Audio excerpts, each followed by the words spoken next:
Hello everyone, good evening. और ये शाम का टाइम है, 6 बज रहे होंगे शायद। और आज ना ये मेरे जो भी पर्दे मैं लेकर आई थी ना, उन पर्दों को मैंने इक्वल साइज़ में किया है, क्योंकि कोई पर्दा छोटा, कोई पर्दा बहुत बड़ा था। और एक पर्दा तो इतना लंबा था ना कि इसमें से मेरे 2 कुशन के कवर अच्छी तरह से निकल जाएंगे। तो अभी ना मैं उसी को काट रही थी। पहले मैंने सोचा कि मैं इसमें से कुशन कवर बना लूँ, लेकिन कुशन कवर तो मैं बहुत अच्छे और सस्ते ले आई हूँ। तो देखती हूँ, मैं सोच रही हूँ कि इसका टेबल रनर बना लूँ। तो देखते हैं अब इन दोनों चीज़ों में से मैं क्या बनाती हूँ, क्योंकि कुशन कवर तो मेरे पास बहुत सारे हैं। और टेबल रनर मैं क्यों बनाना चाह रही हूँ, क्योंकि आप लोग देखते हैं ना, मेरे लिविंग रूम में टेबल नहीं है। तो सोच रही हूँ इस दिवाली से पहले मैं उसको भी लेकर आऊँ, क्योंकि चाय वगैरह जब हम पीते हैं ना, तो रखने के लिए वाकई कोई जगह नहीं होती है। तो टेबल तो मैं बहुत दिनों से सोच रही हूँ, तो अगर हो सका तो मैं इस दिवाली लेकर आऊँगी। तो उसी के लिए टेबल रनर बना के रख लूँगी, और ये मैचिंग भी हो जाएगा ना, मेरे सोफ़े से मैच हो जाएगा ये। तो मैंने सोचा कि क्यों बिगाड़ो, इस कपड़े को मैं रख देती हूँ। तो देखते हैं, अभी ये मेरे मन की बात थी जो मैंने आप लोगों को बता दी। या तो मैं टेबल रनर बनाऊँगी, या फिर मैं कुशन कवर बना लूँगी। इतना कपड़ा बच गया है, वो मैंने जो अभी साइड में रख दिया। और उसके बाद है ना, चद्दर ये पर्दे को ना नीचे से मोड़ के अच्छी तरह से इसकी मैं सिलाई दे दूंगी। और इन कामों में ना बस फिनिशिंग अच्छी आनी चाहिए। अगर आपके हाथों में फिनिशिंग है ना, तो समझिए कि आपकी चीज़ें बहुत अच्छी होंगी। और भगवान की दया से मेरी भगवान है ना, सुन लेता है मुझे इन सब कामों में ना, मेरी फिनिशिंग अच्छी आती है। और मुझे पता है, तब तक मैं उस काम को ढंग, अगर कोई भी काम मेरा बिगड़ गया ना, तो मैं उस काम को बार बार करती रहती हूँ, रिपीट कर कर करती रहती हूँ। जैसे कि इसकी थोड़ी सी भी अगर फिनिशिंग बिगड़ जाती है ना, तो मैं सिलाई खोल के फिर कर देती। लेकिन मुझे क्या है, स्टिचिंग करने की हैबिट है, मुझे आदत है। मैंने काफ़ी साल पहले से ये सब काम किए हैं, तो मुझे ना आदत पड़ी हुई है। क्योंकि होता है ना कि हमें जो काम आता है ना, वो अगर बहुत सालों बाद भी हम करते हैं ना, तो वो हमारा सही होता है। और मैं ना सिलती जा रही थी, फिर मैंने देखा ना, तो बॉबिन का धागा ख़त्म हो गया। तो फिर मैंने बॉबिन में धागा डाला, और उसके बाद मैंने इसको सिलना स्टार्ट किया। और सॉरी, अभी सर्दी खांसी हो रही है थोड़ी सी, तो थोड़ी दिक्कत आ रही है मुझे बोलने में। मेरी आवाज़ भी आप लोगों को थोड़ी सी अलग दिखेगी। तो बस ये पर्दा लास्ट वाला मेरा रह गया था, ये भी मैंने सिल के एकदम सेट कर दिया। और सारी चीज़ों की तैयारी करके रख रही हूँ। जो चीज़ मैं सोच रही हूँ अभी, मेरी पता नहीं कब होएगी, लेकिन बस उसी की तैयारियाँ करके रख रही हूँ। सारे पर्दे मैंने इक्वल नाप में कर दिए। काफ़ी टाइम लगा था करने में, लेकिन क्या है कि इनकी फिनिशिंग नीचे से बिल्कुल, कोई पर्दा टेढ़ा मेढ़ा था, कोई थोड़ा सा सिलाई टेढ़ी मेढ़ी थी, वो सारे मैंने कटिंग करके सीधे किए थे। तो अभी कर रही थी इस काम को, तो फिर मैंने कैमरा भी ऑन कर लिया। मैंने कहा चलो मैं अपना व्लॉग भी स्टार्ट कर लेती हूँ। लेकिन है ना, जैसे ही मैंने पर्दे वगैरह सिले, उसके बाद जय आए, बोले चल तेरे लिए साड़ी अभी सिलेक्ट करनी बाकी रह गई है, करवा चौथ में क्या पहनेगी। तो बोले चल साड़ी देख कर आते हैं। फिर हम लोग जो अतुल शोरूम है ना हमारे वहाँ पे, अतुल शोरूम बोल रही हूँ, तो वहाँ चले गए। फिर वहाँ से मैंने साड़ी सिलेक्ट की, और बहुत अच्छी साड़ी है। जब आएगी तब आप लोगों को दिखाऊंगी। लेकिन कुछ भी प्लान नहीं था, और पता है, मैं इसी भेज से उठ के चली गई थी। उन्होंने बोला चल, तो मैंने कहा चलो चलते हैं। बोले तैयार हो जा। मैंने कहा अब रोज़ तो मैं शोरूम जाती हूँ, क्या फ़र्क पड़ता है, मुझे मेरी शक्ल नहीं दिखानी। कभी कभी ना मैं थक जाती हूँ, तो जैसी बैठी होती है ना, वैसे ही चली जाती हूँ, क्योंकि मुझे लगता है वो ये पास में ही तो है, 5-10 मिनट की दूरी पे, क्या मैं तैयार हूँ, क्या कपड़े चेंज करूँ, मुझे बड़ा बोरिंग सा लगता है। तो मैं ऐसे ही उठ के चली गई थी। और वहाँ से जाके ना मैं इतनी कॉस्टली साड़ी लेकर आई। तो जय बोलते हैं कि तेरा लुक देखकर कोई तुझे इतनी हैवी साड़ी दिखाएगा ही नहीं। मैंने कहा सब चलता है। हम हर वक्त मुझे ना टिप टॉप या तैयार होकर रहना ना पसंद नहीं है। मैं ना ज़्यादातर सादा और सिंपल ही रहती हूँ। और थोड़ा बहुत जो तैयार हो भी जाती हूँ ना, तो वीडियो के दौरान हो जाती हूँ, क्योंकि एकदम से वीडियो में ना ख़राब सी शक्ल लेके आना अच्छा नहीं लगता है। तो देखिए, यहाँ पे आपसे बातें करते करते मेरे पर्दे सिल गए, और यहाँ पे हम रेडी हो चुके हैं। जाने आइए इसके लिए, दूर नहीं, 5,000। अरे मेरा लाजा बाबू कैसा लग रहा है, इधर आ। अरे इधर आ जाओ, इधर आ जाओ, इधर आ जाओ। आ, पोज दे रहा है, पोज दे रहा है। पोज दे रहा है। और ये मुझसे चिपकी बैठी है, मम्मी से चिपक के बैठी है, मम्मी से। चलो। और ये है next morning. So good morning. और रात को ना हम लोग बहुत लेट हो गए थे। वहाँ से आने में 9:30-10 बज गए थे। उसके बाद यहाँ मौसम ठंड वाला हो गया है ना, तो हम लोग खाना खा के फटाफट सब सो गए। और अभी भी सुबह के पता नहीं कितने बज रहे हैं, टाइम नहीं देखा, बस मैं काम में लगी हुई हूँ। मैंने हल्का सा स्वेटर पहना है क्योंकि बाहर निकल के आऊँ तो ठंड लगती है। मैंने टोपा भी पहना था लेकिन वो मैंने उतार दिया। नहीं, आप लोग बोलोगे दी आप अभी से टोपे में दिख रहे, तो वो मैंने उतार दिया था। और ये जो देख रही हूँ ना, ये सीन मुझे बड़ा अच्छा लग रहा है। कितना अच्छा लग रहा है, नहीं, हरा हरा। भगवान बस मेरा छोटा सा गार्डन ऐसे ही हरा भरा रखे, इसमें से कोई भी मेरा पौधा सूखे ना, तो अच्छा है। तो अभी ना मैं पूरी सीढ़ियों से सब कुछ साफ़ करके लाई हूँ, सीढ़ियाँ भी झाड़ के लेके आई हूँ। और अभी ऊपर की टेरेस वगैरह मुझे सब साफ़ करनी है, लेकिन वो मैं करवा चौथ के बाद करूँगी, अभी नहीं करूँगी। नहीं, इतनी डस्ट मेरे फेस पे और बॉडी पे आ जाएगी ना कि उसको क्लीन करना मुश्किल पड़ जाएगा। तो अभी ना मैं पूरे घर में झाड़ू लगा रही हूँ। अंदर तो लगा कर आ चुकी हूँ, अभी बाहर और लगा रही हूँ ताकि बाहर का भी पूरा ये साफ़ हो जाए। और बहुत गंदा हो जाता है, इतनी धूल मिट्टी उड़ती है ना, जबकि सुबह शाम 2 बार झाड़ू लगता है और पोंछा भी लगता है। कभी कभी तो मैं धो भी देती हूँ। आप लोग देख रहे हो कितनी धूल मिट्टी उड़ रही है। यहाँ साफ़ करने में ना मेरी हालत ही ख़राब हो जाती है। और ऊपर खुला हुआ है ना, यानी टीन जो होती है ना वो डली हुई है, तो धूल मिट्टी बहुत उड़ के आती है। और हमारे आसपास पूरा मैदान है, खुला हुआ है, तो उसकी वजह से ना गंदा हो जाता है। और आप लोग देख सकते हैं कितने सारे पत्ते, कितनी सारी मिट्टी है, जबकि शाम को ना मैंने इसको साफ़ किया था धो के। और कोई नहीं कहेगा कि मेरे घर में झाड़ू भी लगता होगा, इतना गंदा हो जाता है। तो बाहर भी थोड़ा बहुत झाड़ दिया मैंने। और उसके बाद है ना, अभी मैं पोंछा करूँगी, ब्रेकफास्ट करूँगी, ये सारे काम मेरे अभी पेंडिंग पड़े हैं। लेकिन सुबह का सबसे पहला काम होता है ब्रश करने के बाद झाड़ू लगाना घर में, क्योंकि जो बासी झाड़ू होता है ना वो लग जाता है ना, उसके बाद घर में एक नए दिन की शुरुआत, मान लीजिए कि नए दिन की शुरुआत हो जाती है। और बस मेरे झाड़ू के साथ साथ मेरे पानी के दिन की शुरुआत भी हो गई। लोग पानी भरने आ गए। काफ़ी लोग मुझसे पूछते हैं ना, दी आपके घर में सब पानी भरने क्यों आते हैं? तो हमारे घर पे ये आरओ प्योरीफायर का पानी होता है। हमारे वहाँ पर ना पानी खरीद के ही पिया जाता है। पहले मैं भी 10 रुपए की एक बोतल आती है हमारे वहाँ 25 लीटर की, वो खरीदती थी। यानी हम खरीदने जाते हैं तो 5 रुपए का होता है पानी, और अगर टेम्पो लेके हम घर पे सप्लाई करते हैं तो 10 रुपए का होता है। तो मेरे घर से ना लोग खरीद के ले, अब हमने यही काम शुरू कर लिया है ना, तो सब लोग आते हैं 5 रुपए में पानी भर के ले जाते हैं, 25 रुपए की बोतल। तो सारे दिन का मेरा ये काम होता है, इस वजह से मैं ज़्यादा थक जाती हूँ। घर के काम तो नॉर्मल होते हैं, वीडियो का काम भी मेरा इतना ज़्यादा मुझे नहीं लगता, लेकिन हाँ, इस पानी के काम ने ना मुझे इतना ज़्यादा टायर्ड कर दिया है, मेंटली एंड फिजिकली दोनों, कि मैं बहुत ज़्यादा थकान फील करती हूँ। और आप लोगों ने गौर भी किया होगा कि जब से मैंने ये पानी का काम किया है तभी से मैं थोड़ी बहुत बीमार रहने लगी हूँ, क्योंकि मुझे 1 सेकंड का भी ना फुर्सत नहीं मिलती है घर में। थोड़ी देर के लिए अगर आके बैठना चाहो तो देखो गेट पे फिर कोई आ गया। और मैंने दोपहर के टाइम पे मना कर दिया है कि आपको दोपहर से लेके यानी 2 घंटे तक नहीं आना है, लेकिन बस गाँव के लोग हैं, नहीं मानते। कितना भी उनको मना कर दो वो आ ही जाते हैं। और मना करने का फिर मन नहीं करता, कोई गेट पे आके बार बार जब खड़ा होता है तो फिर आप समझ सकते हैं कि नहीं किसी को भगा सकते, नहीं किसी को मना कर सकते हैं। तो ये है वजह मेरे थक जाने की, क्योंकि मुझे दिन में बिल्कुल भी अब है ना बैठने का या आराम करने का मौका नहीं मिलता। काम वाम करके फ्री होती हूँ 2-2:30 बजे तक, फिर ये पानी वाले परेशान करते रहते हैं। तो ये है मेरी थकान की असली वजह। मैं मेंटली भी डिस्टर्ब रहती हूँ पानी के काम से, और फिजिकली तो होती ही हूँ, क्योंकि दिन में इतने चक्कर लगते हैं, इतने चक्कर लगते हैं कि मैं आपको बता नहीं सकती। और बस अभी बात करते करते देखिए पोंछा भी हो गया, रसोई आपको मेरी एकदम साफ़ सुथरी दिख रही है, रसोई में भी मैंने पोंछा कर दिया।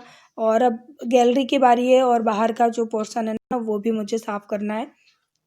तो गैलरी में से मैंने सारे पेड़ पौधे हटा दिए, क्योंकि यहाँ पर ना बिल्कुल भी हवा या फिर धूप की एक किरण भी नहीं आती है। और अगर ऐसी जगह होती है ना आपके घर में, तो यहाँ पर आपका कोई भी पौधा है ना वो सर्वाइव नहीं करेगा, ख़राब हो जाएगा। तो मैंने सारे पौधे बाहर ही रख दिए हैं। और जय ने स्कूटी भी उठा ली, क्योंकि उनकी बाइक ख़राब हो गई, तो फिर वो स्कूटी लेके चले गए। तो मैंने कहा कि चलो स्कूटी भी हट गई है तो आज अच्छी तरह से ना हाथों से बैठ के पोंछा लगा देती हूँ। यहाँ पर ना मॉप इतना अच्छे से वर्क नहीं करता है।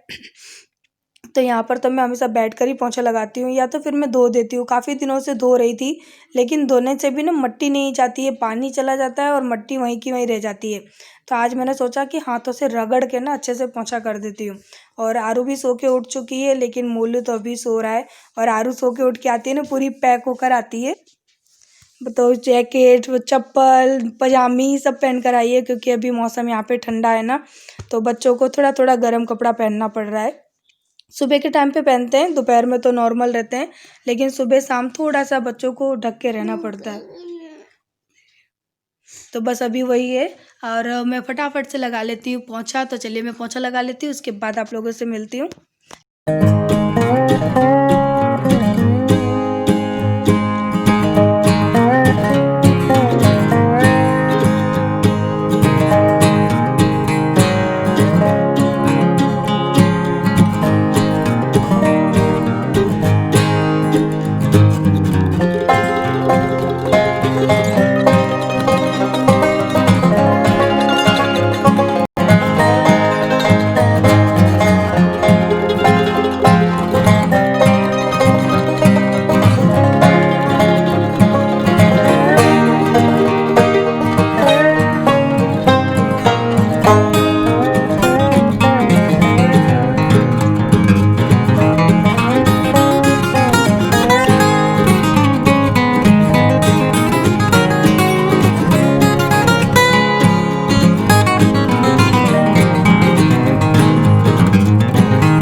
तो यहाँ पे मैंने पोहे बनाने की तैयारी कर दी और मूंगफली को भून लिया है सबसे पहले, क्योंकि है ना जब तक पोहे में मूंगफली नहीं होगी ना तो मोलू मूंगफली खाएगा यानी पोहा खाएगा ही नहीं। वो पोहा केवल मूंगफली के लिए खाता है। तो मैंने मूंगफली भी भून ली है, यानी हल्की सी मैं फ्राई कर लेती हूँ। और उसके बाद बनाऊंगी पोहा, बस ब्रेकफास्ट में इतना हल्का फुल्का ही। लेकिन खा पी के थोड़ा सा फ्रेश हो जाते हैं ना, तो काम करने की एनर्जी आ जाती है। और आज कड़ी पत्ते भी रखे थे घर पे, तो वो भी मैंने डाल दिए। प्याज टमाटर जैसे सब चीज़ों को भून लेते हैं, बस वैसे भूनूंगी।